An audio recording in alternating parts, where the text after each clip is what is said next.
आणि यानंतर वारी संदर्भातल्या काही महत्त्वाच्या बातम्या।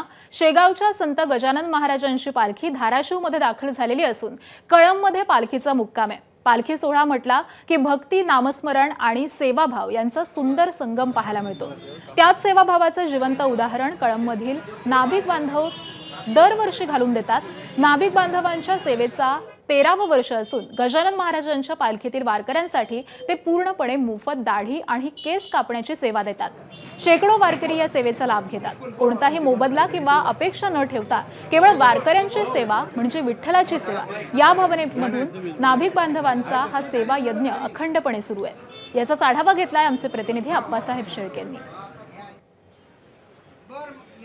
आपण कळंबमध्ये पाहतोय ही गजानन महाराजांची पालखी जी आहे कळंबमध्ये येते।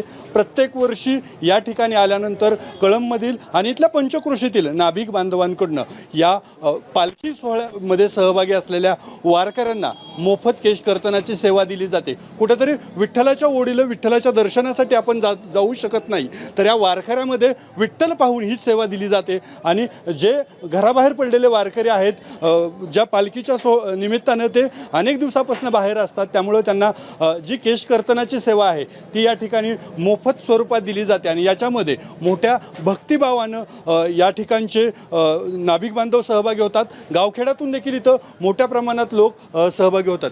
किती गावातून ही सेवा द्यायला आता बांधव आलेले आहेत? एक 4 ते 5 गावातून लोक सेवा द्यायला येतात। आणि आम्हाला विठ्ठलाच्या दर्शनाला जाणं होत नाही, यांची सेवा केली म्हणजेच आम्हाला विठ्ठल भेटला असं वाटतं। कितवं वर्ष आहे? काय समाधान आहे? 13 वर्ष झाला आम्ही मोफत सेवा देतो। आणि आम्हाला असं वाटतं की आता जेणेकरून आपण विठ्ठलाकडे गेलो तरी आपलं विठ्ठलाचं दर्शन होत नाही, यांचं दर्शन झालं म्हणजेच आपल्याला विठ्ठल भेटले असं वाटतं। काय भावना आहे? 13 वर्ष हे अखंड सुरू आहे?